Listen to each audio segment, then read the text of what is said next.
I'm an introvert with a counterintuitive hobby: eavesdropping. It's not an ethical hobby. That's the thrill, isn't it? To know the secrets of 100 strangers. Rest assured, their secrets are safe with me. That doesn't make it okay, but I considered it a victimless crime. Less than a crime, a prank. Harmless. Until it wasn't. Recently, I met a man I've come to call Mr. Soap. I can't describe him in a satisfying way. I wouldn't be able to pick him out of a lineup. I couldn't tell you the color of his hair or even his skin. Trying to remember is like picking up an extra slippery bar of soap. I can't hold on to the details. They slip away, leaving nothing but suds. However, he did leave an impression. I can't forget his eyes or what he said to me that night. I guess to sum it up, Mr. Soap was a man with eyes and a mouth. That's the only way I can put it. He isn't meant to be remembered. A predator's camouflage. Maybe you've talked to him, or something like him. There's no way to know. Not unless he wants you to know. I was at the bar, my favorite haunt, a place where alcohol brings up a backwash of honesty. I'd snagged my favorite corner booth, wore my muted Bluetooth headphones, and played mindless phone games between fizzy sips of ginger ale. If anyone tried to talk to me, I'd pretend not to hear them. In other words, the perfect Friday night. My ears picked through threads of conversation, seeking something sordid to pique my interest. I dove in and out of discussions, swimming through the currents of confabulation like it was an Olympic sport, until one voice cut through the noise. What would you trade your soul for? A velvety baritone, a man's voice with an air of confidence that belied the bizarre nature of his question. I took note of this strange pickup line, pausing to listen with rapt attention. Eternal life, of course. If I don't die, I'd never have to pay up, right? A feminine titter followed the question, her voice pleasantly soft and slurred. You are as clever as you are beautiful. The man chuckled with an edge of condescension.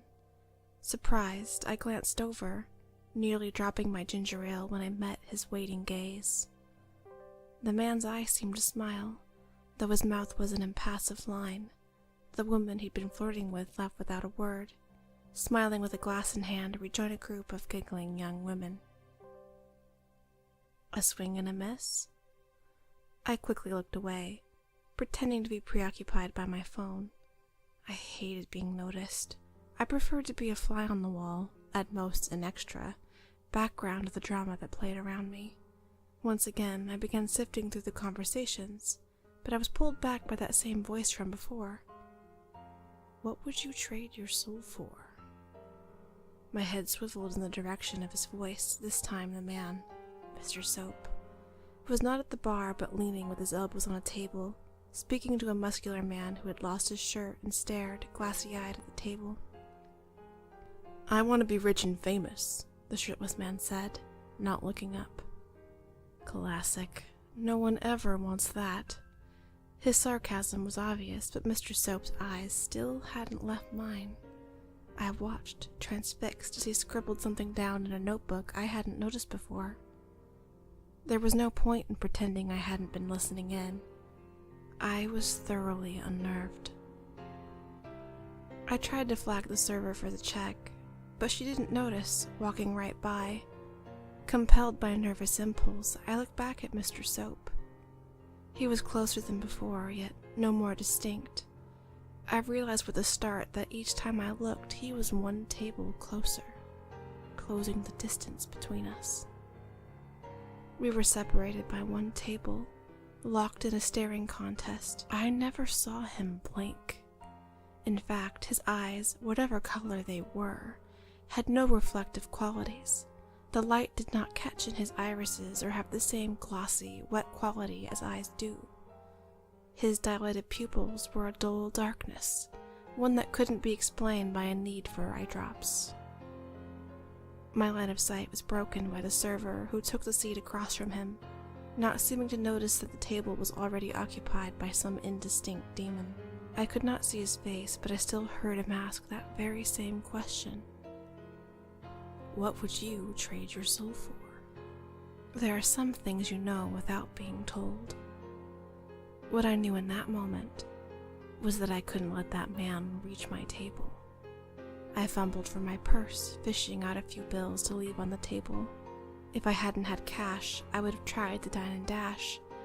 That's how desperate I was to leave. I didn't dare my eyes to wander, moving towards the door. What would you trade your soul for? The same question. A phantom outline hovered dark on my periphery, a blackness that bid I turn around. I reached for my phone, intending to turn on music to block out the voice and the answers that followed. I had left my phone on the table. I know it was stupid, but these days losing a phone is like losing a finger, and that's putting it lightly. The table was mere footsteps away. I'd grab it and go. I went back to my table, but Mr. Soap was waiting for me there. My phone was where I'd left it, daring me to pick it up. The man didn't say a word at first, watching me with an unsmiling mouth and those strange eyes. I found myself locked in place, an unwilling competitor in another staring contest, until he gestured and said, "Sit." I did. My own will irrelevant. I was compelled to comply. Running was no longer an option. How about we start with an apology? My tongue was heavy with nerves. I had heard something I shouldn't, something beyond the realm of even the juiciest gossip. I didn't understand it, but that didn't matter. I knew that to my core. I'm sorry. That's better. Mr. Soap reached across the table and pulled out my earbuds.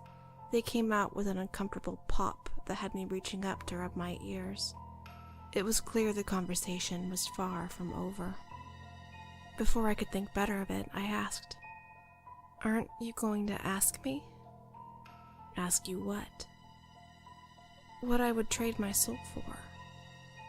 "No, you have nothing to trade." "What do you mean?" Mr. Soap laughed low, pausing to decide if he'd answer my question. To answer was simultaneously an act of generosity and cruelty. To keep up with production, souls are a lot smaller than they used to be. Many humans don't even have one, about half the population, in fact. I didn't want to believe him, but I did. You don't even need it, really. It only really matters when you die. Of course, that makes you inconsequential to me, although I don't appreciate your rudeness. I am sorry about that. I was only interested in gossip, not an existential crisis. Can we forget this ever happened? Do you want to know how to tell? Mr. Soap continued as though he hadn't heard my question. Tell what? Who has a soul and who doesn't? I don't want to know, no.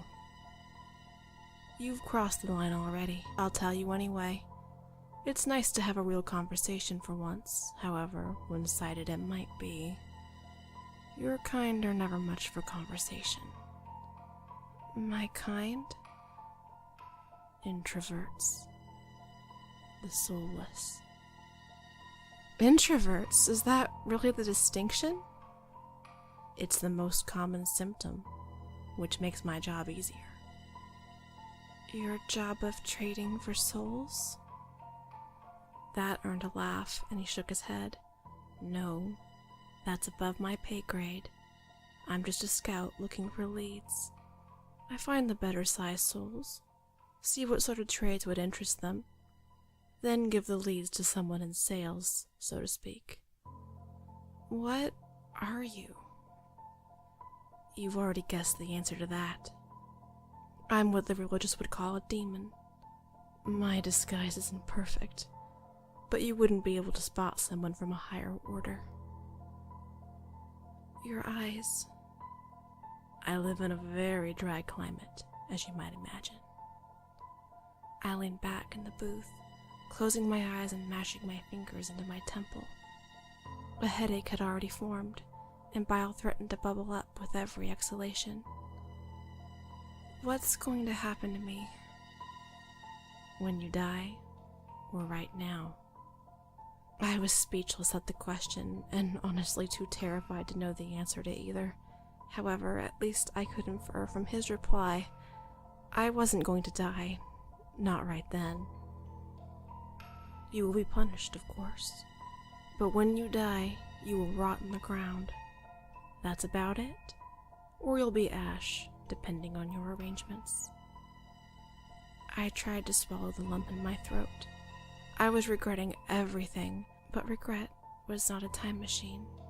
My actions were not undone by my remorse. What is my punishment to be, then? Your ears. What? I'll have your ears. He fingered napkin-wrapped cutlery in a thoughtful way. My lungs seemed to deflate like balloons, a wheezing squeak of terror slipping out as I sat, seized in fear. I immediately clapped my hands over my ears, squeezing my eyes shut. No! The punishment should fit the crime. He stood up and walked over, sliding into the booth beside me. If you're going to listen to things you shouldn't, it's poetic justice, isn't it? Now, lower your hands unless you want me to take them as well. I immediately dropped my hands, but the choice hadn't been mine. He put his index finger in his mouth, withdrawing it, and giving me a grin before he suddenly plunged his finger into my right ear. I cringed in revulsion, disgusted by the sticky wetness of his finger. It didn't stop there. The demon drove his finger deep into the canal, perforating the eardrum and beyond. I couldn't even scream, but I could feel everything, including when his finger inexplicably erupted from my other ear, glistening with gore. In one ear, out the other. Mr. Soap laughed at his joke, withdrawing his finger, jabbing me in the shoulder with it. I don't know how I didn't die, or how I didn't go deaf. I do know that it was agony beyond anything I'd ever felt, or would ever feel again. It was like he'd shoved a wire whisk into my brain, pain vibrating through my entire body. It felt like an eternity, but it did end. You are my ears now, was all he said before he excused himself from the table and left. He took my earbuds with him, swinging them jauntily at his side. I don't know how long I sat there, but eventually made it home. Even convinced myself it was a dream, that my brain hadn't been rewired by a demon's index finger. Life continued as normal for a while, but I didn't go eavesdropping again for a long time. Eventually the old itch came back, and I had to scratch it. I'd rationalized that Mr. Soap was a figment of my guilty conscience.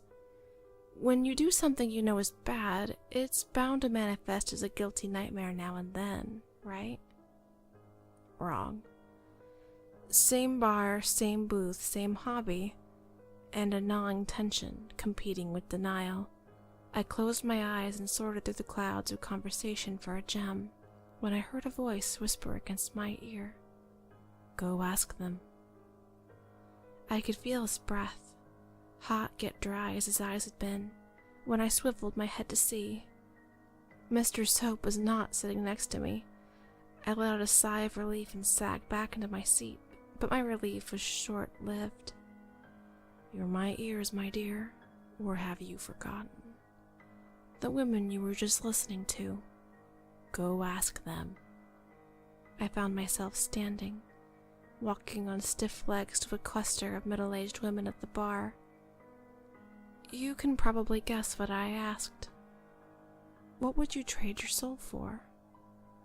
I spent that night, and every following Friday, scouting out leads for Mr. Soap, forced to follow his every directive, asking that same question over and over. My voice would vibrate with the words. I'd always get an answer, usually followed by the demon's sarcastic commentary.